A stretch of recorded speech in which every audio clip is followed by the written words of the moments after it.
안녕하십니까. 증시각도TV 시청자 여러분, 투자자 여러분, 반갑습니다. 첫 회가 상영이 되고 나서 진짜 열화와 같은 댓글이 쏟아졌습니다. 그리고 많은 분들이 아니 세상에 이런 분이 있었다니, 이런 내용을 가지고 있는 분이 계시다니 하면서 깜짝 놀라셨는데요.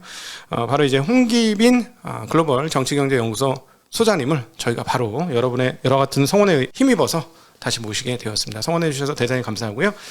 홍기빈 소장님 모시겠습니다. 어서 오십시오. 네, 안녕하세요. 네, 안녕하세요. 네, 운영하고 있는 유튜브 채널도 있으시죠? 홍기빈 클럽. 네, 홍기빈 클럽이라고. 네네. 그래서 오늘 여기 내용을 보시고 재미나신 분들은 홍기빈 클럽 가시면 또 다른 다양한 이야기들이 있으니까 거기서 보시면 좋을 것 같고, 물론 제가 이제 계속 붙잡을 거라서 저희 채널에 조금 더 자주 나오실 것 같은데 저희 채널만 보셔도 되지만 홍기빈 클럽에 가서 구독은 꼭 좀 한번 해주시기를 부탁드리겠습니다. 이 자리를 빌어서 감사를 드려야 되겠는데 저번에 나온 다음에요. 저희 홍기빈 클럽 채널에 구독자가 확 늘었습니다. 그래서 댓글로 각도기님에서 넘어왔습니다 이런 댓글이 많은데요. 이 모든 그 영광을 저 각도기 제작진에게 돌리겠습니다. 그리고 아직 안 넘어오신 분들 빨리 결심하십시오. 너무 감사합니다. 여러분이 이렇게 호응해 주셔서 흔쾌하게 또 나와 주셨고요.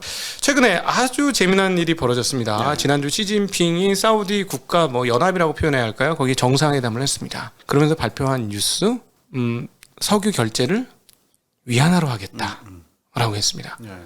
그러면서 이제 타이틀이 이렇게 뜨죠. 페트로 위안 시작되는가. 이렇게 이제 시작이 되면서 사람들은 어떤 생각을 하냐면 미국이 기축이 된 결정적 계기는 결국 페트로 달러가 되면서부터 그렇게 된 것이 아니냐. 에너지의 세상에서 제일 많은 결제 대금을 가지고 있는 에너지를 달러로 했기 때문에 기축으로 자리 잡은 거 아니냐. 자, 그러면 이제 드디어 달러의 시대는 가고 위안화의 시대가 서서히 시작된 것 아니냐 하는 생각을 하시는 분들이 상당히 많습니다. 여기에 대해서 우리가 어떻게 생각해야 될까요? 정말 그런 흐름들이 벌어질까요? 그러니까 이제 흥미롭고 굉장히 중요한 질문인데요. 이 기축 통화라고 그러죠. 영어로는 보통 key currencies 이렇게 얘기하는데 이거에 대해서 너무 이게 혼란이라든가 개념적 혼란이 많아가지고 억측도 많고 막 이런 것 같아요. 그래서 요번에 그거를 같이 한번 생각해볼 좋은 기회가 됐는데 기축 통화하고 위안화 문제를 조금 이따 얘기하고 요번에 이게 우리가 이 맥락을 이해해야 되니까 사우디아라비아가 왜 이랬는가 맥락을 조금 생각해볼 필요가 있는데. 이 석유 쪽을 좀 볼 필요가 있어요. 2010년대에 굉장히 중요한 사건이 벌어졌는데 우리나라에서 좀 잘 안 알려지고 넘어갔어요. 뭐냐면 석유 전쟁이라고 하는 건데 그 2000년대, 그러니까 2010년 이전에 그 오일 피크 얘기가 나오다가 그 다음에 이제 셰일가스, 미국에서 셰일가스 붐이 불죠. 그래가지고 셰일가스 생산업체가 굉장히 미국에 많아지니까 미국이 이제 오페크 중동 쪽에 있는 산유국들에 대한 의존도가 떨어지고 그래요. 그러니까 2010년대 중반쯤 2014년 전후해 가지고 이 사우디아라비아하고 몇 나라가 굉장히 중요한 도전장을 내미는데 생산량을 폭발적으로 늘려가지고 석유가스를 완전히 바닥으로 깔아버립니다. 셰일가스라고 하는 거는 생산 비용이 굉장히 많이 들잖아요.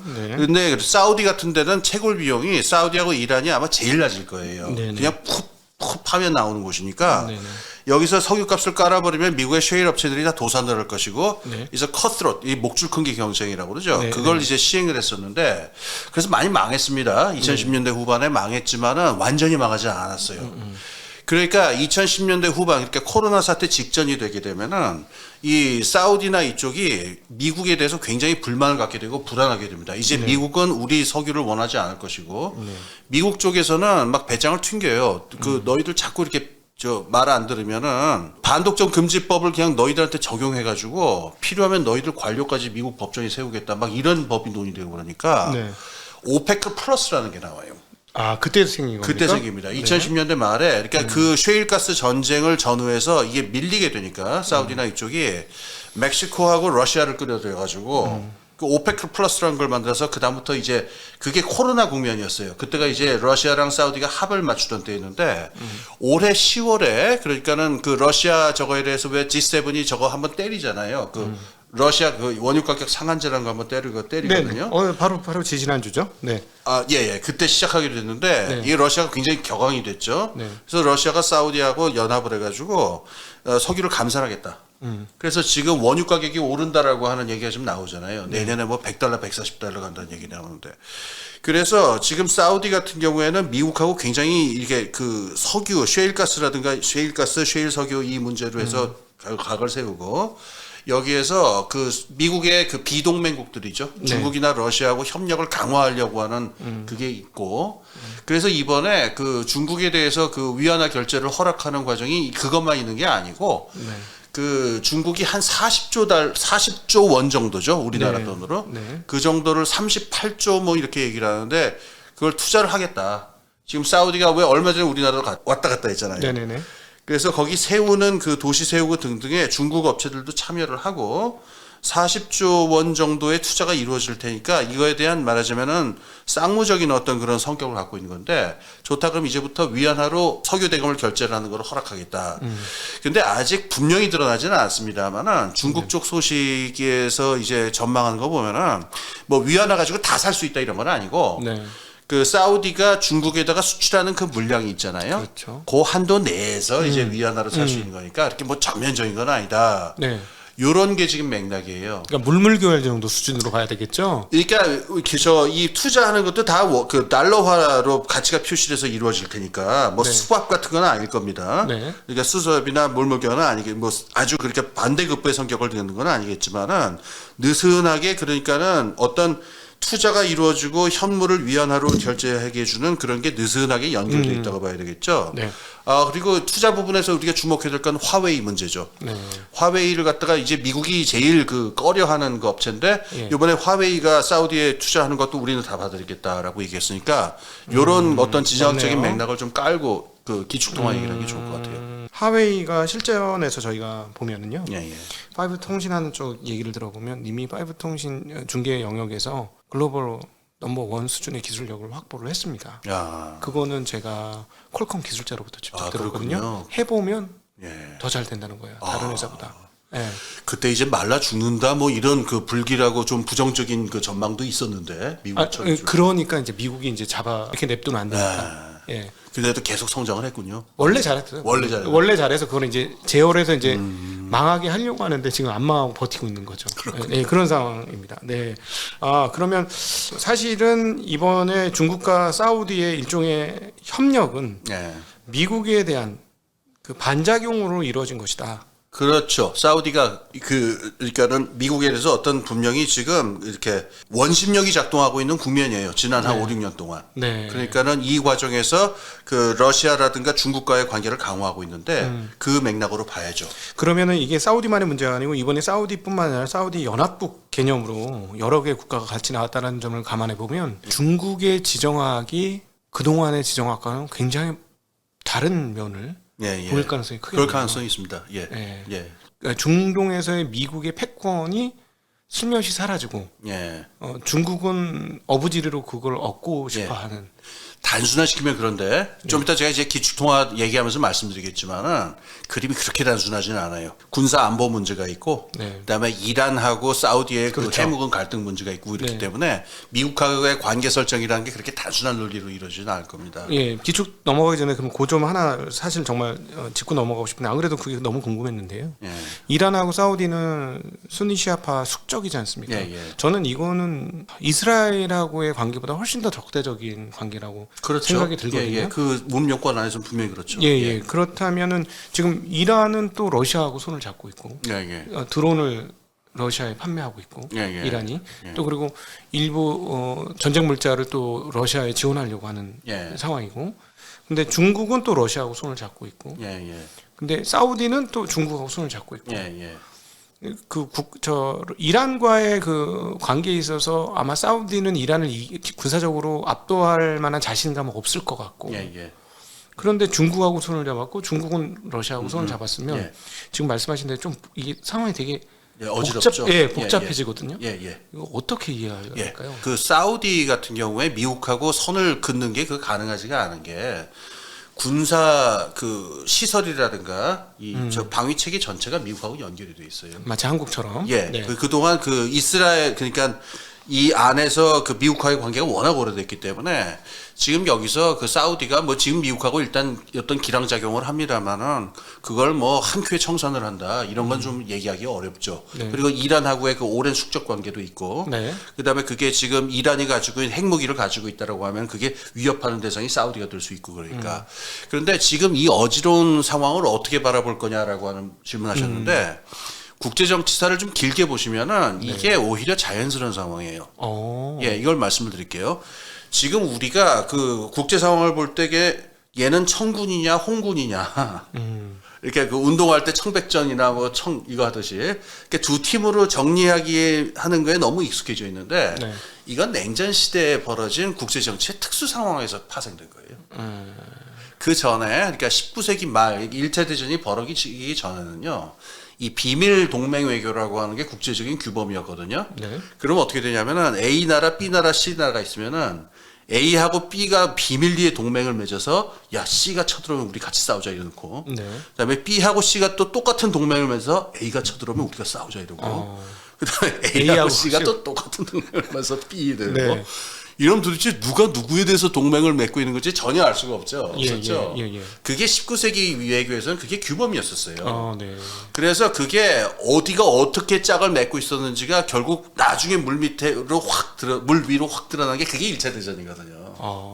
네. 그래서 1차 대전이 끝난 다음에 국제연맹이 생겨나는데 국제연합의 네. 전신인데 그 유엔의 전신이죠. 이게 1차 대전의 가장 큰 원인으로 지목했던 게 이 비밀 동맹 외교였어요. 누가 누구랑 어떻게 동맹을 맺었는지를 모르니까 네. 이렇게 일촉즉발의 위험한 사태가 나니까 우리 다 터놓고 얘기하자 그래서 네, 네. 생겼는데 지금 벌어지고 있는 현상이 어떻게 보면 국제정치에서는 너무나 자연스러운 일인 게 모든 국가들은 자기 국익을 추구하지 않습니까? 그때 국익은 뭐 추상적으로 지금 우리나라가 좀 그러는 경향인데 우리는 가치 동맹이다, 그다음에 이랬다 그래가지고 어느 한쪽에다 확 몰빵을 하는 누가 봐도 딱 보이게. 예. 그러니까 이거를 갖다가 외교 그 국제정치에서 인지 편향이라고 얘기를 하는데 네. 우리는 이쪽 편이니까 모든 문제에서 이쪽하고 보조를 맞춘다라고 하는 거 있죠. 네. 지금 같은 상황에서는 국가가 그렇게 행동하지 않아요. 저 굉장히 나리선 국가들은. 요 문제에 있어서는 요 나라랑 협력을 하고 저 문제에 있어서는 저 문제랑 협력을 하는 게 어떻게 보면 더 자연스러운 상황이잖아요. 네. 그게 19세기 상황이었었단 얘기예요. 그러니까 지금 이렇게 그 어떤 경우에 무기 수출을 둘러싸고는 어떻게 협력이 벌어지고 네. 종교 문제로는 어떻게 되고 등등 하는 게 어떻게 보면 더 자연스러운 상황인데 이 상황을 이해하는 그 근육을 우리가 길러야 돼요. 그 동맹과 적대가 같이 공존할 수 있는 예. 어떻게 보면 예. 그러니까 경제 패권에서는 사우디하고 미국이 등을 돌리는 사이가 됐지만 군사적으로는 서로 협력해야 되는 사회고 그렇죠. 예. 그러니까 일본 같은 경우에 지난번에 말씀드렸지만은 코로나랑 우크라이나 전쟁 지나면서 러시아하고의 그 교역량은 훨씬 늘었거든요. 네. 근데 말로는 계속 서방 쪽하고 미국은 저 일본은 미국의 우방 아닙니까? 동맹국 그렇죠. 아닙니까? 그걸 유지하면서도 러시아하고 교역량은 늘었단 말이에요. 네. 그러니까 저는 참 지금 제일 좀 저어되는 말 하나가 그 가치 동맹이라는 말인데 네. 1920, 30년대에 그 E.H. 카라는 사람, 그러니까 현대 국제정치학의 아버지쯤 되는 사람인데 이 사람이 가장 싫어했던 말이 그런 종류의 접근법이에요. 어떤 도덕적 이상이라든가 가치 같은 걸로 국제정치에 접근하려는 것. 근데 지금 가치 동맹이라는 말이 너무 많이 쓰이고 있는데 우리가 그 모든 걸 그렇게 서방하고 미국이나 유럽하고 다 일치시키면 모든 문제가 해결되느냐? 저는 그건 좀 생각해 볼 필요가 있어요. 네. 사실 뭐 항상 자기 이익을 위해서 돌아가는 게 국가의 정책과 그렇죠. 그게 현실주의라고 외교 하죠. 전략이니까. 그럼요. 네. 자 그러면은 그 이제 두 번째 문제로 넘어가서 네. 이렇게 그 강고한 그 달러 기축과 패권 속에서 이 틈이 좀 난 것 같긴 한데, 그러니까 기축이 변할 것 같지는 않다는 생각도 들어요 저희가. 근데 달러의 어떤 지위가 일부 침탈된 거 아닌가 하는 생각이 좀 드는데, 뭐 어떻게 보십니까? 뭐 침탈됐다라고 그럴까? 그러니까 영어로 왜 언더마인드 됐다, 그러니까 침식됐다라고 하는 건 분명히 맞는 측면이 있죠. 지금 위안화가 이렇게 됐으니까. 근데 이걸로 기축통화 자체가 바뀌는 걸 논할 정도냐라고 하는 거는 그건 조금 우리가 논의를 좀 더 자세히 해야 될 것 같아요. 그래서 제가 기축통화의 개념에 대해서 우리 좀 같이 좀 생각해 볼 필요가 있습니다. 우리가 이 기축통화라는 말을 다 쓰긴 씁니다만은 그 말이 정확하게 무슨 의미가 있는지 정확하게 정의하고 쓰는 경우를 잘 못 본 것 같아요. 그래서 이걸 좀 하고 넘어갑시다. 기축 통화라는 건 세계적으로 이제 그 영향력이 있는 중심적 통화다 이런 모호한 뜻인데 이때 화폐가 가진 네 가지 기능을 잘라가지고 얘기할 필요가 있어요. 우리 저 옛날 경제학 교과서에 나오는 건데 화폐가 기능이 네 가지가 있잖아요. 네. 첫 번째 교환의 매개 수단, 네. 두 번째 부의 저축 수단, 네. 세 번째 지불 결제 수단, 네. 네 번째가 가치 척도 네네. 계산 수단 기능 그렇죠. 이렇게 네 가지가 있는데 지금 미국이 차지하고 있는 기축 통화의 위치는 이 네 가지를 차근차근 다 밟아서 전 세계적인 가치 척도의 기능 이게 제일 높은 단계거든요. 네. 기축 통화에 여기 지금 와 있는 거고 어떤 통화가 기축 통화로 돼가는 과정에서 요 네 개의 과정을 이렇게 밟아 나갈 수밖에 없어요. 아, 그러면 뭐 예를 들어 가장 간단한 교환에서부터 시작해가지고 향후에 저장, 지불결, 교환과 지불결제는 뭐 비슷한 순서로 가겠네요. 아닙니다. 그게 제가 봤을 적에 그건 뭐 여기 있는데 순서는 이렇게 돼요. 우선 교환의 매개 수단의 기능을 좀 하다가 예. 그다음에 중요한 장벽이 부의 저장 수단으로서 이게 국제적으로 의미가 있느냐 이 관문을 뚫어야 돼요. 이 관문을 뚫으면 그다음에 지불 결제 수단으로서의 보편성을 획득하게 되는데 예. 그다음에 여기에 군사적인 패권까지 겹치게 되면은 이건 완전히 완성된 그걸로 넘어가는데 이거는 인류 그 서양 역사에서 한 두 번 정도밖에 안 벌어졌습니다. 아주 드문 일이에요. 가치 척도 수단이 바뀌는 거는. 그렇군요. 이게 예. 순서가 있는 거군요. 예, 그렇게 봐야 됩니다. 항상 이 돈의 그 성격에 대해서는 공부를 많이 했습니다. 이게 순서가 있다라는 거는 오히려 정말 신선하게 다가옵니다. 그러니까 이게 상식적으로 조그만 성을 생각을 해보시면 이해가 가실 텐데 제가 그냥 쉽게 설명을 드릴게요. 그러니까 어떤 나라가 일단 수출 대국이 되고 그래서 그 나라 통화를 가지고 있으면 그 나라에 가서 물건을 살 수 있는데 그 나라가 수출 대국이기 때문에 웬만한 우리가 필요로 하는 물건을 많이 살 수 있다. 이렇게 되면은 그 나라 통화를 받아들이기 시작해요. 다른 나라 사람. 네. 근데 이거는 수출 수입 거라지만은 그 무역 거래에서의 교환 수단으로서 받아들이는 거니까 이때는 이제 그 나라 화폐가 교환의 매개 수단으로 받아들여지고 있는 상태예요. 네. 이게 언제 그러냐면은 80년대 말 90년대 초에 일본 엔화가 요 아시아 영내에서 넓게 쓰인 적이 있어요. 그 산업 구조가 연결이 돼 있으니까 그러면은 이 무역 거래 하는 사람들은 그 엔화 받을게 이렇게 네. 되니까 이러면 상당한 뭐라 그럴까 이 그 영내에서는 기축 통화의 위치를 가진다 이렇게 말을 하기도 해요. 네. 그러니까 이런 의미로 기축 통화를 쓰기도 합니다. 근데 여기서 주의해야 될 거는 그거는 교환 수단으로서의 기축 통화의 위치를 영내에서 가지고 있다 이런 정도로 말할 수 있을 거예요. 네네.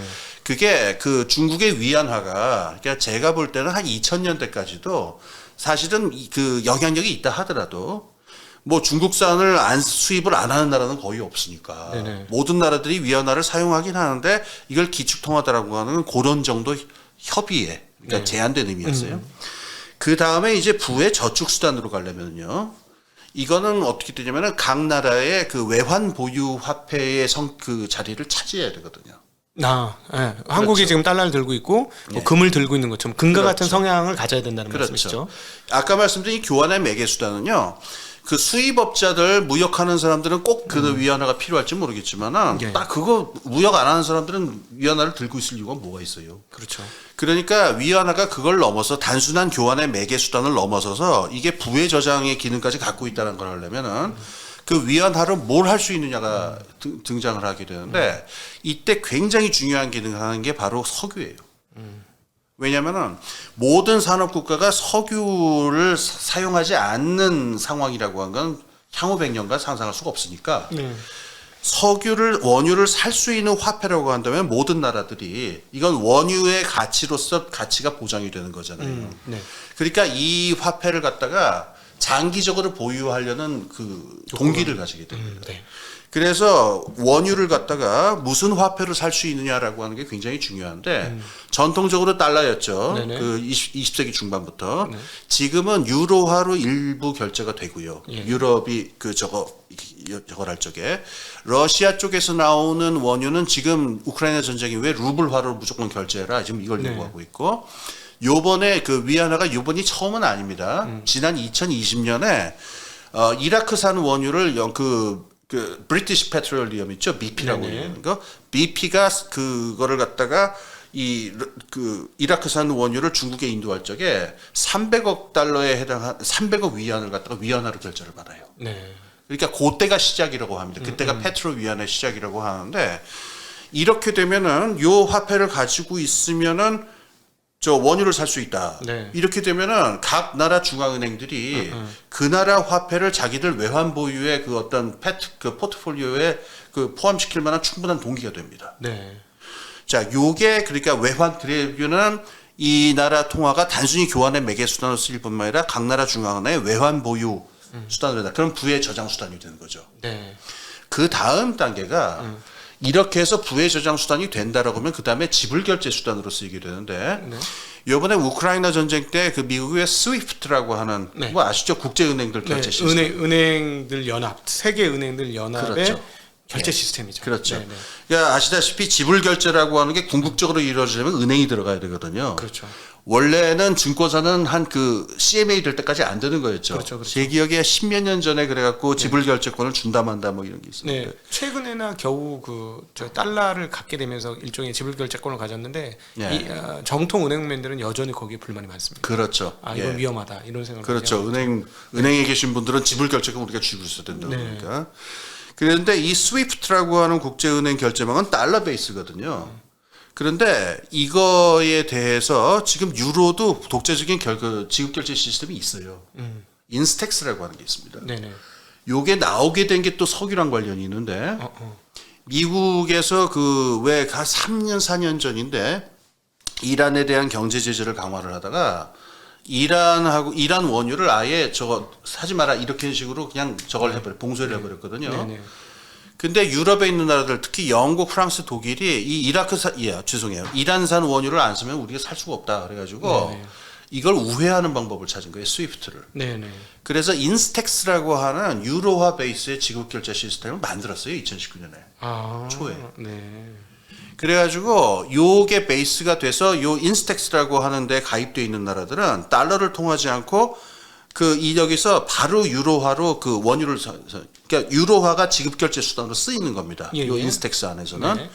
참고로 중국도 이걸 만들긴 만들었어요. 위안화 베이스로 하는 지급 결제 시스템을 만들었는데 네. 아직 뭐 스위프트에 비하면 한참 이게 가입된 저거더랍니다. 그러겠죠. 네. 근데 이렇게 유로화나 위안화가 이렇게 될 수 있는 배경에는 요게 부의 저장 수단으로서 각 나라 중앙은행이 이걸 보유한다라고 하는 게 베이스가 돼야 말하자면 그 다음 지급 결제 시스템, 지급 결제 기능을 가지게 된다는 말씀이죠. 예. 이렇게 되면은 이제 그 국제 거래를 보게 되면은 네. 어떤 수입 수출이라는 그야말로 상품 수지에 해당하는 그 거래만 있는 게 아니고 때로는 원조도 있고 그다음에 차관도 있고 뭐 아주 성격이 다양하잖아요. 네네. 이때 일괄적으로 이거를 결제하는 화폐가 돼야 되는 거니까 요 화폐는 단순히 교환의 매개 수단이라고 되는 게 아니고 이게 받아들여야 돼요. 이 부의 저장 수단으로. 자, 이렇게 해서 지급 결제까지가 그 통화가 된다라고 한다면 이건 상당히 높은 수준의 기축 통화가 된 거죠. 네네. 여기서 근데 비약이 있어요. 계산 수단으로서의 그러니까 가치척도로서의 기축 통화까지 돼야 이제 완전히 적이 되는데 제가 이제 말씀드린 게 아까 2번밖에 없었다고 그랬잖아요. 네. 19세기 말 20세기 초까지 파운드화가 그 위치에 있었고 네네.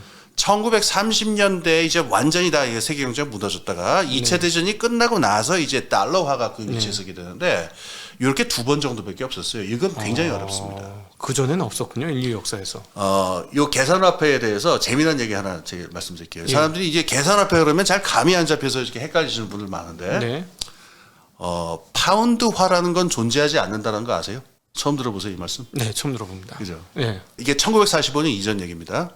실링하고 페니는 주조됐어요. 은이나 이런 걸로 주조돼서 주화로 쓰이는데 네. 파운드라는 조화는 존재하지 않았어요. 아, 파운드란 주화. 예. 동전. 예. 네, 네. 파운드는 계산 수단이에요. 아. 추상적인 상상 속의 화폐예요. 네. 그럼 실제 지급 결제 결제 수단으로 쓰인 건 뭐냐면은 영국에서 발행한 금화들, 기니 같은 금화, 그다음에 소베린이라든가 이런 금화들이 많이 쓰였고, 그거 전에 한 16세기, 17세기 이럴 때는 이 베니스에서 나온 두카시라든가, 네. 그다음에 피렌체에서 나온 플로린 같은 금화들, 그게 영국에서 더 많이 유통이 됐어요. 그러니까 계산 수단이라는 화폐는 이 구체적인 지급 결제 수단하고 분리된 겁니다. 그래서 이 파운드화 하나 더 있어요. 이 파운드화라는 계산 수단을 그럼 누가 만들었느냐? 멀리 칼데제가 만들었고, 네. 그보다 더 옛날로 가면은 성경에 나오는 로마 시대 화폐예요. 네. 성경에 왜 데나리우스라고 나오잖아요. 데나리온. 네. 그러니까 사람들이 이런 질문을 하는데 영국 화폐 쓰는 거 보면은 이상하게 파운드에다가 L자를 쓰고 맞아요. 그렇죠. 이해가 안 됐어요. 이해가 안 되죠. 네네. 그다음에 펜이 써야 될 자리 이상하게 D를 써요. 네. P를 안 쓰고. 네. 이게 왜 그런 거냐? 이게 왜냐면은 로마 시대 때 그 계산화폐 수단이 그대로 체계가 그대로 내려간 거거든요. 그래서 파운드에 해당하는 건 원래 리브라였어요. 라틴어. 리브라. 네. 그래서 L을 쓰는 거고. 네. 페니에 해당하는 게 그 성경에 나오는 데나리우스예요. 그래서 D를 씁니다. 그래서 이건 추상적 화폐예요. 계산 수단이라는 거는. 네. 이게 그 한 6세기, 17세기까지요. 네. 유럽에 여러 개가 존재했어요. 계산화폐 시스템이. 그래서 제일 유명한 게 그 영국의 파운드화 그 계산화폐가 하나가 있고 네. 프랑스 일부 지역에서 쓰는 그 계산화폐 시스템인데 두 개가 경쟁을 했어요. 그래서 상인들 둘이 만나면은 우리 어떤 계산화폐 시스템을 우리 거래를 할 건지 그것부터 결정하고 시작을 했었어요. 네. 그러니까 계산화폐 시스템이 무지하게 혼란스럽다가 하나로 통일된 파운드화라는 하나로 통일된 게 그게 비단 한 150년 이 정도밖에 안 된 일이에요. 그러니까 보편적인 계산화폐가 나타난다는 거는 대단히 어려운 일인데 이때 가장 중요한 계획이 되는 거는 말할 것 없이 군사력. 군사력이죠. 군사력이 있어야 이게 그 보편적인 계산화폐로서의 기능을 하는 포괄적인 정치사회적인 계획까지 끌어안을 수가 있기 때문에 네. 파운드화에서 달러화로 넘어가게 파운드화가 그 자리를 차지하게 된 배경에는 건 디플로마시라고 그래서 19세기 말 20세기 초에 영국의 압도적인 해군력이 있어요. 네. 그 다음에 그게 1차 대전 끝나고서 내리막으로 가고 군사 패권이 누가 보더라도 미국이 최고 우위다라고 하면서 달러가 올라간 거란 말이에요. 그러니까 제가 지금 이렇게 쭉 말씀드린 걸로 한번 봅시다. 지금 위안화가 어느 정도 와 있냐면은 영내에서 주요 화폐 그리고 전 세계적 주요 계산 수단으로 교환 수단으로 쓰인다는 건 말할 필요 없고 네. 유로나 저거나. 네. 그다음에 이번에 그 페트로 위안의 성격을 가지게 되니까 부의 저장 수단으로서의 기능이 굉장히 강화가 된 거죠. 네. 키 커런시로서. 네. 그다음에 유럽도 말할 것도 없이 지금 유럽의 그 산유국하고 원유 거래를 할 적에 80% 정도는 달러화로 결제하는데 유럽이 20% 정도는 유로화로 결제를 해요. 네. 네. 앞으로 늘려나갈 거라고 합니다. 네. 그러니까 지금 유로도 그렇고 위안도 그렇고 원유와의 관계 속에서 부의 저장 수단으로서의 기능을 강화하고 있는 거죠. 네네.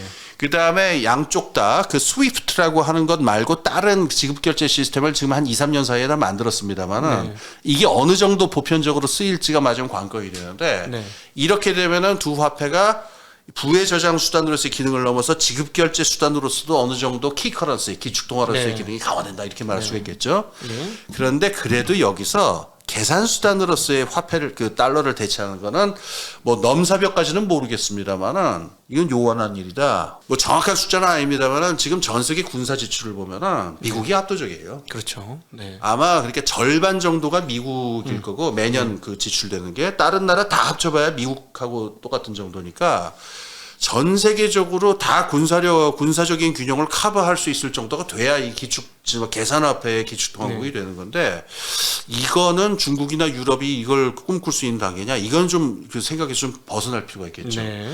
지금 기축통화를 얘기할 적에 좀 더 관건이 되는 거는 지급결제 시스템을 독자적으로 이게 강화시킬 수 있을 것이냐. 근데 이게 오늘 얘기할 시간이 있을지 모르겠습니다만은 블록화. 그 왜 세계 경제 블록화 경향이 그 네. 조짐이 지금 존재하잖아요. 네, 그렇죠. 이것하고 맞물리면서 이제 문제가 심각해질 수 있는. 그러니까 계산 수단 아주 근원적이고 원초적인 의미에서의 어떤 기축 통화를 대체한다 이렇게까지 생각하지 마시고 네. 지급 결제 기능으로서 독자적인 대안적인 스위프트를 대체하는 지급 결제 기능으로서도 과연 위안화나 유로화가 그 기능을 활발하게 할 것이냐. 블록화가 강화되면 지급 결제도 강화될 수도 있겠네. 지역 단위에서는. 지금 요번에 우크라이나 전쟁 때 러시아가 당한 사태잖아요. 그러니까 스위프트에서 쫓겨나잖아요. 러시아에 있는 모든 은행들이. 네. 그러니까 러시아가 그런데 자기들 지급결제 시스템을 갖고 있는 게 아니니까 이제부터 우리나라에서 이거 살려온 사람들은 다 루블로 지불해라 이거잖아요. 네. 그게 일종의 자기 나라 화폐를 갖다가 지급결제 수단으로 삼겠다는 얘기거든요. 네네. 국제적인 건 아니지만. 네네. 근데 만약에 유로화, 아까 말한 인스텍스라든가 중국 위안화의 지급결제 시스템이 그런 기능을 굉장히 포괄적으로 할 수 있다 그러면은 사람들이 달러화를 우회해가지고 그걸 지급결제 수단으로 쓰게 되겠죠. 그렇게 되면 그때부터는 달러 패권이 조금 흔들리는 게 눈에 보이는. 블록화 경향이 강화지는 거죠. 제가 아까 그 말씀을 안 드렸는데 30년대에 그러니까는 일본 제국주의나 독일 그 나치 제국주의 같은 게 나와서 세계 경제가 완전히 블록화가 됐을 때는 그때는 계산 수단이 그 보편적인 계산 수단이 존재할 수 없었거든요. 아, 그때도 블록화되어 있었었나요? 그렇죠. 이게 30년대가 원조예요. 아, 그러니까 맞아요. 이 동아시아 쪽은 일본이 패권을 예, 장악했으니까. 대동아 공영권이라는 게 이제 그거를 저거 한 거니까. 예. 유럽은 독일이 중심으로 패권을 잡은 거고. 예. 그러니까 이 경우에 이 나라들이 물론 그 파운드화라고 하는 거를 이제 잡주되는 어떤 레퍼런스로 가치 척도로 쓰긴 합니다만은 공식적인 가치 척도로 쓰지는 않아요. 그러니까 우리나라 마르크나 우리나라 엔화를 갖다가 그 파운드화 얼마에 고정시키겠다. 네. 그 20년대 있었던 금환 본위제 같은 건 존재하지 않았거든요. 네네. 그러니까 이런 정도의 그 만약에 블록화가 되게 되면은 아주 블록화가 심하게 진행이 되면 이렇게 계산원척 그 가치척도 계산화폐로 수단으로서의 화폐까지도 이렇게 몇 개 블록으로 치어지는 일도 있을지는 모르겠죠. 네. 뭐 1930년대처럼. 30년대처럼. 네. 그런데 그렇게 되려면 반드시 거쳐야 되는 중간 단계가 이 지급결제. 요 단계인데 이게 과연 그러면은 유로 따로 위안 따로 달러 따로 이렇게 지급결제 시스템이 병렬적으로 존재하는 상황이 벌어질 거냐. 요게 제 생각이 2020년대에 좀 재미나게 봐야 될 점인 것 같아요. 군사력이 예. 가치 측정을 보존한다. 예. 뒷배경이 된다. 요거를 조금 더 알겠습니다. 쉽게 설명을 해주시면 좋을 것 같아요. 이거는 우리가 경제적인 논리로 설명할 때는 굉장히 스트레이트하게 인과관계가 보이고 그러잖아요. 그래서 이렇게 이렇게 할 수 있다. 이를테면 원유를 살 수 있다 그러면 그게 외환 보유고에 들어갈 가능성이 높아지고 등등은 이게 되는데 워낙 포괄적이기 때문에 이 군사력이라는 게. 네. 아까 그 칼데제 얘기했으니까 그대로 좀 들어가겠습니다. 네. 로마 제국이 망한 다음에 그 여러 가지 무역도 망하고 도시도 망하고 여러 가지 무너졌습니다만은 가장 심각했던 게 이 화폐 체계, 계산화폐 체계가 무너진 건데 이건 왜 그러냐면은 세금을 걷어들이는 강력한 로마 제국이 없으니까 가치척도 기능의 가장 중요한 그 당시 저거는 세금을 걷어들일 때 계산이거든요.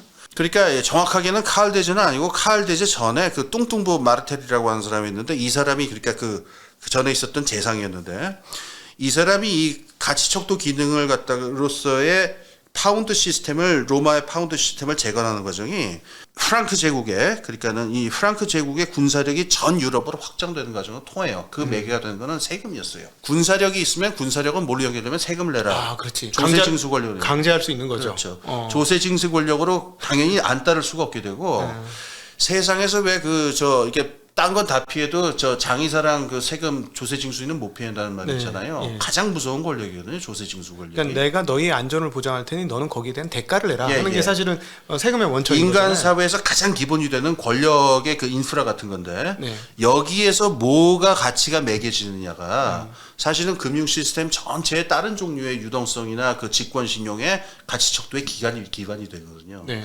그래서 국제 관계는 이런 미국이 세금을 직접 듣는 건 아니니까 그렇게 똑같이 저걸 할 수는 없는데 어떤 나라에다가 일방적인 의무라든가 채무를 어떤 의무를 지울 수 있는 힘을 가지게 돼요. 군사력이 있으면은. 그렇죠.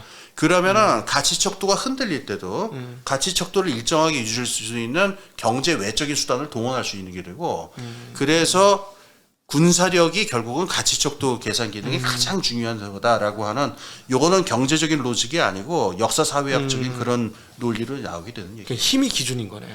결국 궁극적으로 그렇습니다. 그러니까 내가 너를 안 때릴 테니까 이렇게 하자. 하면 그게 그냥 그렇게 결론이 나는 거죠. 그렇죠. 그러니까 여기서 제가 아까 굉장히 큰 비약이 있다고 그러잖아요. 넘사벽이라고 그러는데 아까 말한 교환의 매개 수단으로 어떤 화폐가 기축통화가 되는 건 굉장히 경제적인 로직이에요. 그 다음에 지금 부의 저장 수단이 되는 것도 상당히 저거 하는 겁니다. 이 경제적인 로직에 따라서 될 수 있고.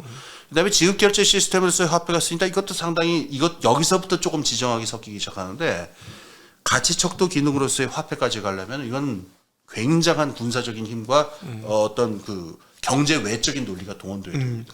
내가 기준이야. 라고 선언할 수 있는 힘이 있어야 되는 거잖아요. 맞습니다. 그러니까 내가 기준이니까 내 기준을 따라. 다른 거 다 필요 없어. 너희들 그럼 한번 해볼래? 이렇게 되는 거잖아요. 그러니까 지금 네. 중요한 말씀하셨는데 그 지점이 바로 지금 유로화라든가 그 위안화 같은 게 왜 이렇게 지금 대안적인 기축통화로 나가기는 흐름이 왜 나타나냐라는 관계가 있는데요. 네. 우리가 언뜻 생각하기에 위안화가 그렇게 되는 거는 미국하고 중국이 갈등이 심하니까 이해가 되는데 왜 유로화도 자꾸 이렇게 탈달러의 조짐을 보이려고 하느냐 좀 이해가 안 가잖아요. 이게 네네. 동맹 저건데 여기에서 중요한 문제가 있어요. 그러니까 왜 달러화의 기축통화로서의 위치가 흔들리느냐 여기를 잠식하고 있는 건 제가 보기엔 미국 스스로인 측면이 있어요. 그래요? 예. 네. 세뇨리지라고 하는 말이 네. 있는데 세뇨리지. 주조세라고 붙는 그렇죠. 거죠. 네. 옛날에는 이제 주조화를 어떻게 했냐면은 금을 가진 사람이 영주한테 가면은 영주가 그 금으로 이제 꽝 찍어 자기 얼굴을 찍든가 해서 주화를 만들면서 그 수수료로 금의 일부를 가져갔어요. 네. 그걸 이제 세뇨리지라고 그러는데 네. 주조세라고 그러죠. 없어진 게 아니에요. 오늘날은 오늘날 같이 주화가 안 쓰이는데도 이 주화가 이 주조세가 없어진 게 아니고 미국이 세뉴리즈를 다 갖고 가는 거 아닙니까? 그렇죠. 사실? 기축 통화를 쥐고 있는 나라는 네. 그거를 사용해서 각종 이익을 얻을 수 있기 때문에 여기서 세뉴리즈를 여러 형태로 얻어요. 네. 그러니까 기축 통화국은요. 달러를 펑펑 찍어내서 세뉴리즈를 취할 수도 있고 그렇죠. 이게 60년대에 벌어진 일이었어요. 미국이 그러니까 브레튼 우즈 시스템을 이용해서 미국은 달러를 찍으면 다른 나라에 무조건 받아들여야 되거든요. 네. 그래서 자기들 필요한 만큼 달러를 찍어내는 일이 있었어요. 그래서 전 세계가 인플레가 되는 일이 있었는데 그때 우리가 그걸 세뇨리즈라고 불렀었어요. 미국이 부당하게 주조세를 거두고 있다. 네. 네. 그다음에 지금 달러가 강해져도 이것도 세뇨리즈죠. 네. 지금 강달러 상황이 됐으니까 지금 전 세계 나라들이 지금 난리가 났잖아요. 지금 달러 구하느라고 달러 얻으려고 지금 다 이러고 있는 상황이니까 미국 입장에서 이걸 가지고 또 이용할 수 있고 그다음에 자기들 수입 물가를 낮추는 데 활용할 수 있고 그 밖에도 그 트럼프 정권이나 이번 바이든 정권도 똑같이 나타나는데 이런 경제적인 이익 말고도 어떤 지정학적인 무기로 쓴다든가 달러를 이런 식으로 해가지고 자국의 이익을 보장하는 산업 정책이나 무역 정책의 수단으로 쓰기도 하는데 이를테면 인스텍스 있죠. 인스텍스 유럽의 그 지급 결제 시스템이 나타나고 또 이게 강화되는 과정에 제일 중요한 계기가 트럼프였었어요. 트럼프가 이 미국의 경제 제재를 갖다가 껐떡하면은 남발하는 데다가 네. 이걸 미국의 국익 강화의 수단으로 쓰니까 유럽 국가들이 반발하기 시작해요. 아메리칸 퍼스트 하면서 사실 예. 결국 유럽의 그 에너지 위기도 예. 트럼프 탓이 큰 거죠. 예. 독일과 러시아를 아주 밀착하게 만들었고 그 가스관을 만들게 했고 노르드 스트림 2까지도 만들게 만들었던 게 그렇죠. 사실 원인 제공자가 트럼프였다고 볼 수 있습니다. 예, 그렇습니다. 네네. 그래서 이런 거에 우리가 그 기축 통화나 있잖아요. 그 경제에서의 공공재라고 그러죠. 네. 공공재의 기능을 하거든요. 근데 공공재의 제일 중요한 조건은 모두가 접근을 해가지고 전부가 그 혜택을 볼 수 있도록 불편부당하게 운영돼야 되는 게 공공재의 제일 중요한 조건이란 말이에요. 네. 근데 지금 키커런시 기축 통화를 공급하는 미국이 그런 공공재의 그 공급자의 그 어떤 책임을 가져야 되는데 공공재를 발행해서 오히려 자기 나라의 사익, 국익을 취하려고 두면은 네. 이걸 쓸 수밖에 없는 나라 입장에서 불만이 나오잖아요. 네. 그럼 당연히 어떻게 되냐면은 우리 지역 내에서 대안적인 지급 결제 시스템을 만들어 보자라든가 다른 기축 통화를 강화하자 이렇게 되는 거니까 지금 어떻게 보면 달러의 위치를 잠식하고 있는 거는 미국 스스로일 측면이 있는 거예요. 자 그러면 앞서 그 군사력이 이제 기축에 근원적 힘을 제공하고 군사력이 힘이 곧 기준이다 네. 이런 얘기를 했는데 그러면 약간 여기서 다시 지정학적인 측면으로 넘어가서 이렇게 되면 남중국해 예. 그리고 일본은 센카쿠 열도라고 표현은 예. 위다오다오 이 적이 엄청나게 중요해지는 거네요. 그렇죠. 예. 그러니까 그 말라카 해협에서 거기까지가 그러니까 중국이 그러니까는 그 태평양으로 나올 수 있냐 없냐라고 네. 그러니까 거기를 어떻게 막느냐 마느냐 이거 무지하게 중요해지죠. 네. 예. 그러니까 지도를 한번 여러분 펼쳐서 보시면 아시겠습니다. 센카쿠 열도는 거의 대만이에요, 대만. 그렇죠. 지역적으로는 중국이고 그 동안에는 잠정적으로 서로 간에 불편하니까 아무 얘기 없이 실질적인 그 미국 군대가 점유한 예. 지역으로 중국을 막아왔던 이 그 방어 라인 같은 예. 성격이잖아요. 예. 근데 국력이 약했던 중국은 뭐 쪽을 쓸 수 없으니 그냥 예. 더 이상 아무 얘기도 못하고 가만히 있었고. 예. 근데 이거를 센카쿠 열도라고 일본이 건드리기 시작하면서 이게 조금 불거지면서 중국이 자기 말을 시작한 것 같거든요. 예. 그러면은 미국 입장에서는 되게 곤란한 상황이 온 거네요. 일본 덕분에. 어떤 곤란하기보다는 진짜 미국의 대리 역할을 하고 있다고 보는 게 저는 맞을 것 같은데요. 그쵸. 거기를 갖다 그렇게 막는 거는 냉전 시대 초기로 올라가는 그 봉쇄 정책이거든요. 컨테인먼트거든요. 네. 그러니까 그 조지 캐난이라는 사람이 옛날 사람이죠. 이게 2차 저 한국 전쟁 이전부터 그러니까 미국의 봉쇄 전력을 갖다가 저걸 한 건데 컨테인먼트라고 그래요. 봉쇄 이게 번역이 조금 그런데 컨테인먼트라고 한 건 그 컨테인이 그릇에 담아둔다는 뜻이 있잖아요. 네. 담는다는 뜻도 있고 막는다는 뜻도 있는데 중국이 나오지만 어떻게 막겠다라고 하는 저거거든요.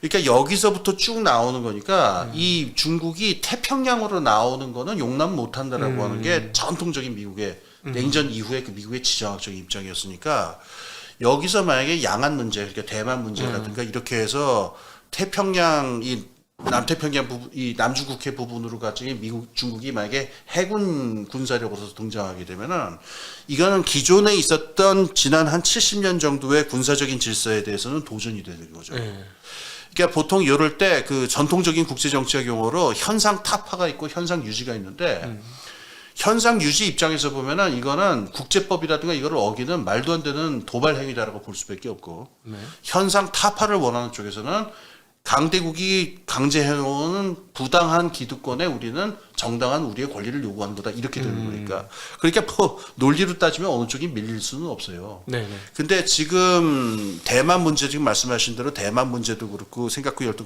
지금 여기서 벌어지는 그 해군 군사력 문제가 단순히 중국과 일본 두 나라의 국경 문제가 아니다라고 하는 거 그건 우리가 기억할 필요가 있습니다. 네. 그럼 지난 시간에 말씀하셨던 대로 동아시아 미국과 러시아의 패권 그리고 거기에서 북한이 어떤 포지션을 취하는 것까지도 연결이 되는 자리가 바로 남중국해 자리에서 집중된다. 거기도 당연히 그렇죠. 네. 그러니까 저는 그런 생각이 들어요. 그 지정학이라고 하는 게 지오폴리틱이라고 하잖아요. 이 지정학이 원래는 이렇게 좀 저주받은 학문이었는데 안 좋아했었어요. 국제정치학 쪽에서. 이건 악마들이나 하는 학문이다 그래가지고.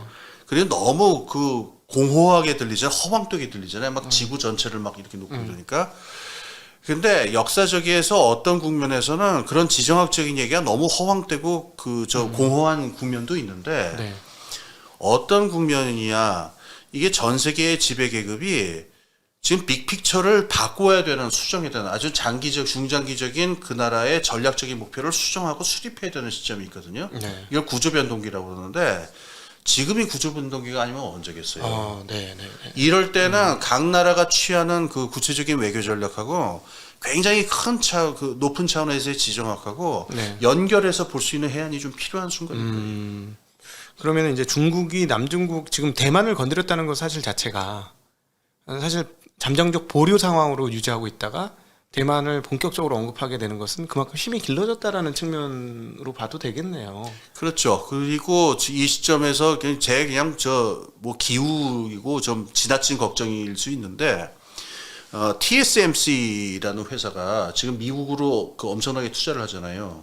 저희 쪽에는 굉장히 익숙한 대목입니다. 이거는 그렇죠. 저희 투자하는 사람들은 너무나 관심이 많은 대목이기 때문에. 네. 근데 이게 투자 차원 말고 지정학적인 관점으로 보면요. 대만에서 TSMC가 빠져나가 버릴 경우에 지킬 이유가 없죠, 미국이 사실. 그렇죠. 대만은 뭐냐. 근데 이게 대만만의 얘기가 아니고요. 이게 그냥 뇌피셜이기를 바랍니다만은 삼성전자 다음에 SK가 만약에 몽땅 미국으로 가버리면 그래서 우리나라에 딱이 어떤 반도체 공장이 안 남을 경우에 네. 그러면 우리 한국하고 대만에 갖는 지정학적인 가치라고 하는 게 어느 정도가 되느냐. 옛날에 에치슬라인이라 한국전쟁 때 에치슬라인이 나오는 이렇게 배경도 중국을 봉쇄하긴 해야 되는데 봉쇄선을 한반도로 할 거냐 아니면 일본으로 할 거냐 여기서 한반도가 별 가치가 없다라고 생각하는 일부 사고 방식에서 나왔던 게 에치슬라인의 배경이 되는데 그러면은 TSMC나 삼성전자가 빠져나가고 나서 이 나라가 어떤 지구적인 가치 사슬에서 중요한 산업들이 다 만약에 빠져나가면은 한국 대만은 뭐냐? 그러면은 이 나라를 미국은 이 지역을 갖다가 신경 쓸 거냐? 아니면 이 지역은 그냥 중국의 영향권으로 들어가는 거냐? 그러니까 이 TSMC나 삼성전자의 향후 진로가 경제적인 가치만이 아니고 어떤 지정학적인 군사안보적인 차원에서도 좀 생각해 볼 측면이 있지 않나. 네네. 기후가 되길 바라면서. 네. 이런 말씀 많이 하시죠. 증권가에서. 지금 말씀하신 그 지정학적 얘기까지는 안 했는데 네. 머릿속으로 쟤네들이 이걸 갖고 갈 때는 그런 상상은 할 수는 있는 단계는 가령 있죠. 애플이 그 만약에 TSMC가 박살이 나고 이러면은 애플은 어떻게 해요? 삼성하고 해야죠. 근데 삼성이- 삼성 별로 안 좋아하는 것 같습니다. 애플이 애플이 옛날에 기술 그 모델 카피가 좀 문제가 있어가지고 그 이후부터 삼성하고 원래 아삼육이었거든요. 2006년 7년 그 아이팟 나올 동안에는 그랬는데 그 이후로 조금 관계가 좀 안 좋아졌어요. 스티브 잡스가 삼성전자하고 카피캣이라고 따르쟁이라고 막 뭐라 그러는 그게 생각이 나네요. 네. 너무 싫어하거든요. MS한테도 카피를 당해서 예. 진절머리를 치던 스티브 잡스였기 때문에.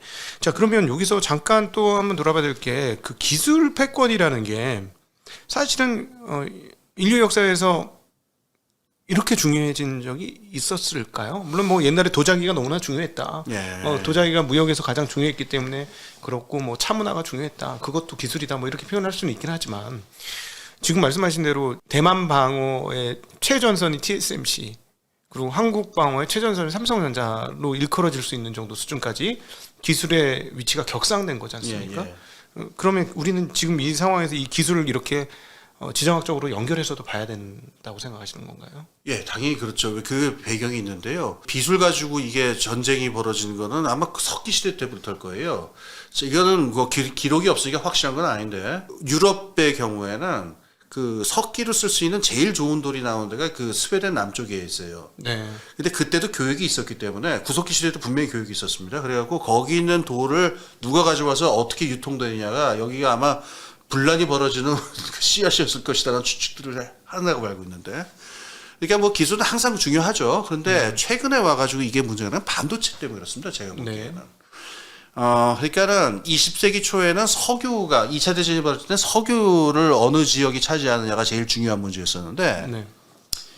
지금 그 디지털 혁명 이후에는 고부가가치를 생산하는데 반도체가 안 들어갈 수가 없거든요. 그렇죠. 네. 그러니까 반도체의 위치가 사실은 지금 석유랑 똑같아졌어요. 이게 반도체를 깔지 않고 반도체랑 연결되지 않는 제조업은 제 생각에 그 70년대 말에 폰이라는 자동차 우리나라에 있었는데 네. 그건 아마 반도체가 하나도 없을 거예요. 그렇죠. 카브레타로 만드는 자동차. 그렇죠. 네. 거기 뭐 트랜지스터를 썼을 리도 없고. 네. 그러니까 반도체를 쓰지 않으면은 산업 기술의 수준이 갑자기 70년대로 되돌아가는 거니까 이건 무엇보다도 군사적인 차원에서 용납이 안 되는 일이거든요. 그냥 박살이 난다는 걸 뜻하니까. 그래서 다른 것보다도 이 반도체 문제가 지금은 석유랑 똑같이 모든 산업의 인프라가 됐는데 이 반도체가 어쩌다 보니까는 옛날 석유는 그냥 울타리 둘러쳐서 그냥 총으로 막으면 되는 그런 간단한 문제였는데 이 반도체는 지금 최첨단 기술이잖아요. 네. 어느 만큼 나노까지 나노에다가 이번에는 옹스트롬까지 얘기 나오더라고요. 네. 옹스트롬 차원에서 이걸 심을 수 있냐 없냐 이렇게 되는 상황이니까 가장 기초적인 인프라 석유 같은 물건이 이 석유 같은 걸 생산하려면은 땅을 파는 게 아니고 무지무지한 고도의 기술력을 가져야 된다. 지금 이런 국면이란 말이죠. 네. 그러니까 지금 그러자나 중요했던 기술이라고 하는 게 지정학적인 갈등이 지금 전면으로 나오게 된 계기는 제가 반도체에 있지 않나 저는 그런 생각이 듭니다. 네. AI로 이제 넘어가고 있는 상황이고 AI는 뭐 반도체 기반 그렇죠. 기술이니까 지금 중국이 AI 기술이 엄청나게 올라오고 있고 이런 상황에서 여기서 더 따라잡히면 그렇다면 향후 결국 반도체 기술을 중국이 잘 습득하게 될 경우 군사력에서도 추격을 당할 수 있다는 계산이 나오네요. 지금 얘기를 듣다 보니까. 그러니까 미국이 식겁을 하고 지금 뭐 칩포 동맹 만들려고 그러는 게 그래서 아니겠어요? 그렇죠. 결국은 군사력하고도 연결이 되겠네요. 당연히. 그 생각을 많이 안 해봤는데 오늘 말씀을 듣다 보니 그 생각이 연결이 되네요. 결국은 첨단 무기. 그러니까 이번에 러시아 우크라이나 전에서도 우크라이나가 선전하는 이유는 아무래도 미국산 첨단 무기가 훨씬 더 영향을 많이 미치고 있기 때문에 사실 그렇죠. 게임도 안 되는 전력상으로 게임도 안 되는 게 이렇게 오랜 기간 길어지는 이유는 미국산 첨단 무기가 우크라이나를 지탱하고 있기 때문이다라고도 봐도 과언이 아니겠네요. 그러니까 아까 우리 전에 시작하기 전에 말씀 나왔지만 최근에 그 우크라이나 쪽 드론이 이제 러시아 그 본토를 갖다가 공격했다고 그러는데 이거는 그 미국의 어떤 그 작전 정보 명령 시스템의 인도 없이는 불가능했을 것이다 이런 얘기 나오잖아요. 그러니까 결국 지금 국경을 뚫고 들어가서 뭔가를 할 수 있는 이유는 건 다 기술에서 나오니까 농담으로 그런 얘기해요. 이제 군수산업 연구하는 아는 교수 한 분이 있는데 이분이 그 2차 대전까지의 전쟁은 주로 다 인간이 하는 거였다는 거예요.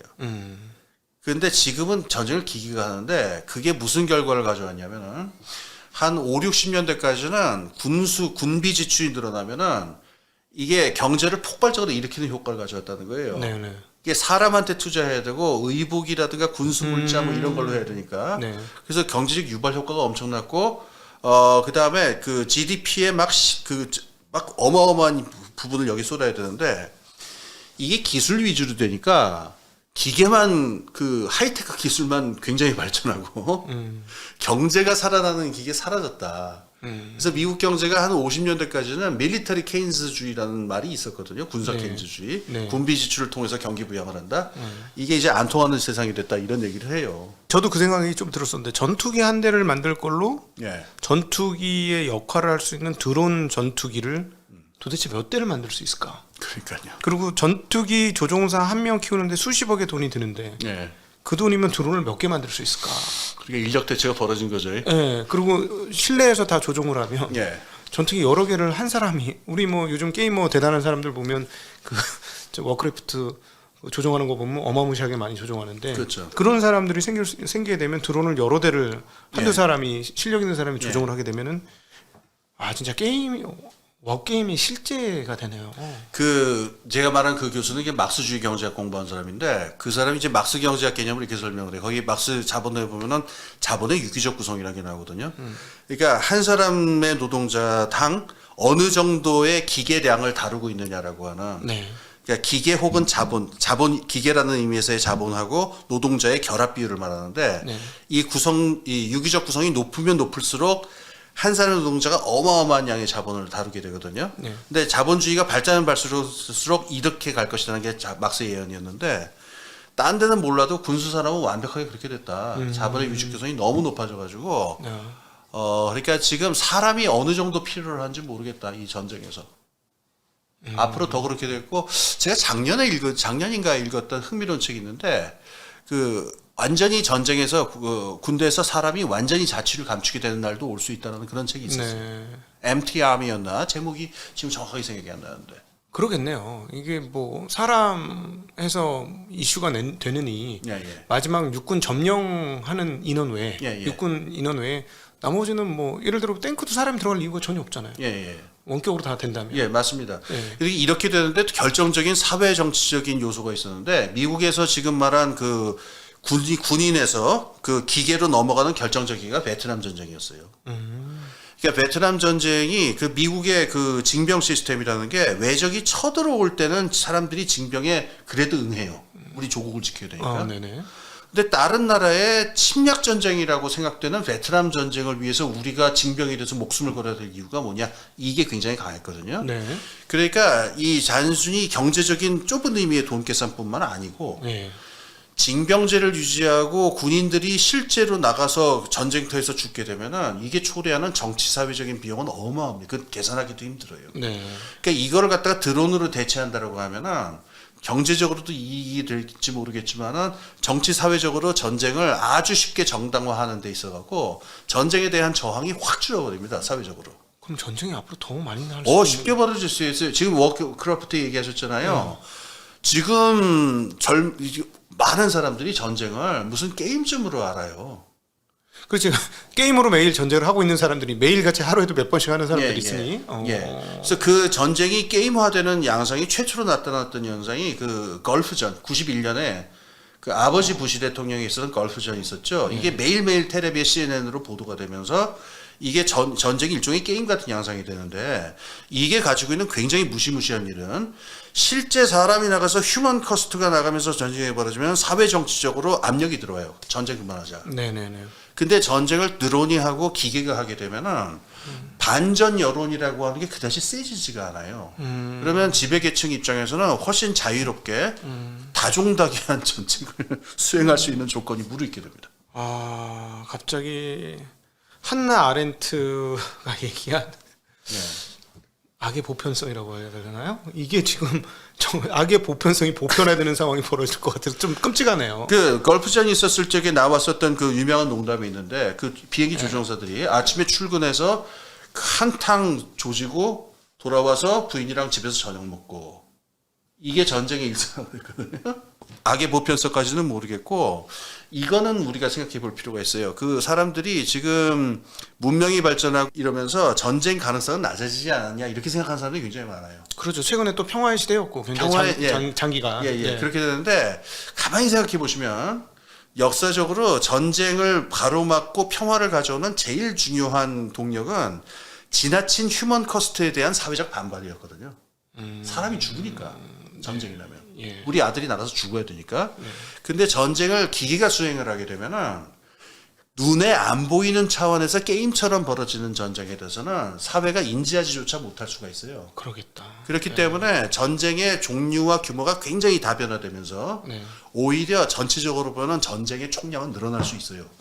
그러니까 이 점도 우린 좀 기억할 필요가 있습니다. 네. 아, 이런 일은 안 일어났기를 정말 바라는데 끔찍하고 오늘 대담하다가 새롭게 저는 이제 도착한 지점은 미국의 중국 제어, 특별히 기술 제어 중에 상당 부분이 기술적으로 한 단계 중국이 더 진보를 하게 될 경우 그게 이제 군사력으로 사용될 때 파괴력을 상당히 조심할 수밖에 없는 미국 입장 아닌가. 그러니까 화웨이 같은 경우에 군사부적인 이유가 제일 컸잖아요. 미국이 화웨이를 견제하게 되는데. 맞네요. 통신이니까. 예. 앞서 이런 모든 전쟁의 기반은 통신이니까. 그렇죠. 예, 아무리 무인 탱크, 무인 비행기를 잘 만들어도 통신이 안 되면 무인으로 할 수가 없는 거니까. 너무 슬픈 상황인데 이게. 야, 이게 그동안에 이제 기술이 발전하면서 유토피아를 가지고 오고 있는 것 아니냐. 그래서 이제 이런 그 기업들의 활동이 인류를 발전시키고 자본주의를 긍정할 수 있는 상황이라고 항상 생각하고 살아왔는데 경계감을 확 가지게 되는 오늘 시간이 아니었나 싶습니다. 충격적인데. 네. 사실 오늘 질문 준비한 건 다른 게 있는데요. 지금 1번에서 파생된 질문 하다가 기축통화 하다가 여기까지 와버렸습니다. 예, 기축통화 지정을 얘기하다 보니까 혹시 이제 오늘 시청자분들한테 마지막으로 혹시 따로 하시고 싶으신 얘기가 있으시다면요? 제 생각에는 내년에 막 폭망한다, 폭망론이 막 돌고 그러는 것 같아요. 지금 길 가는 사람들 중에 이제 그 경제를 아는 사람 물어보면 한 10중에 9명은 내년에 침체가 온다 얘기하죠. 저는 뭐 그 예언을 할 능력도 없고 의사도 없습니다. 그런 거는 절대로 안 하는데 그냥 2023년을 맞아서 우리 각도기 이 청취자분들께 꼭 드리고 싶은 말씀이 있다면은 제 생각에는 내년이 그런 드라마틱한 한 해가 된다기보다도 길고 지루하고 그 기약이 없는 망망대해에 떠 있는 한 해가 될 가능성이 높아요. 그러니까 제 그 홍기빈 그 클럽 채널에 그 2024년 토정 비결이라고 한번 그 썰을 푼 게 하나 있긴 있는데 이런 상황에서 저의 생각에는 이 폭망론이라는 게 오히려 시야를 가리는 면이 있거든요. 네네. 그러니까 마켓에서 블리시 뭐 베리시 이러면은 사자 팔자 이 소리만 하게 되면 사람이 1차원이 돼가지고서 상황을 잘 못 보는 경향이 있잖아요. 네네. 그러니까 오히려 지루한 망망대해 같은 상황이 올 경우도 있을 텐데 그때는 시야를 좀 열어놔야 될 것 같아요. 그래서 23년 그 토정 비결은 그 주역의 그 태괴에 보면은 벼락은 옆집 마당에 떨어진 것이지 너희 집에 떨어진 게 아니다 하는 말씀이 있어요. 그래서 그 말씀을 그 2023년에 벼락은 옆집에 떨어진 것일 수 있다라는 생각을 좀 많이 하시면 도움이 되지 않을까. 한국은 괜찮다는 말씀인가요? 뭐 한국이든 내가 산 주식이든 그러니까 너무 폭망론이라고 하는 거에 그 틀로 상황을 보는 거는 좀 오히려 시야를 가릴 수 있지 않은가. 저는 그런 생각입니다. 침체나 붕괴에 너무 연연할 것이 없다. 실제로 그것이 나에게 실제화될 확률은 그렇게 높지 않다라고 저는 말씀하신 게 해석이 되네요. 네네. 오늘은 좀 지정학에 집중해서 이 기축통화 얘기하다 보니까 사실은 기축은 결국 힘이라는 걸로 표현할 수밖에 없기 때문에 저희가 이제 힘은 결국 지정학적인 요소가 다분하기 때문에 오늘 지정학적인 얘기를 하다 보니까 경제 얘기로 했다가 지정학 얘기로 넘어갔습니다. 근데 다음 시간에는 한번 경제 얘기를 다시 금리와 이 전공 그쪽이 또 전공이시잖아요. 그 전공으로 사실 오늘도 전공이시긴 해요. 정치 경제 글로벌 정치 경제 하시는 거니까요. 오늘도 긴 시간 함께 해주셔서 진심으로 감사하고 여러분 재밌으셨는지 모르겠습니다. 재밌으셨던 분은 우리 그 홍기빈 선생님 계속 나오게 하는 가장 좋은 방법은 홍기빈 클럽에 가서 구독을 눌러주시는 거고요. 그러면 이제 여기 좋은데 이러고 계속 나오실 거고, 그다음에 여러분이 이제 지난번처럼 재밌었다는 댓글을 달아주신다면 우리 홍기빈 선생님이 흔쾌하게 나오실 거라고 생각을 합니다. 사실은 제가 이제 홍기빈 선생님 계속 관찰했는데 지금 MBC나 이런 데 몇 군데 나가고 계신데요. 제 느낌은 실력 발휘가 안 돼요. 시간이 너무 짧아서 거기는. 여기처럼 이제 시간이 좀 자유롭게 주어져야 원래 그 본인이 가지고 있으신 실력을 발휘할 수 있는 게 아닌가 싶습니다. 그래서 저희 채널에서는 계속 그 우리 홍기빈 선생님 모시도록 하겠고요. 아마 저희 채널 나왔으니까 좀 큰 채널에도 앞으로 얼굴 볼 수 있지 않으실까 하는 생각도 듭니다. 오늘 긴 시간 귀한 말씀해주신 우리 홍기빈 선생님께 다시 한번 감사드리고요. 네, 함께해 주신 시청자 여러분들께도 감사 인사드리겠습니다. 고맙습니다. 감사합니다.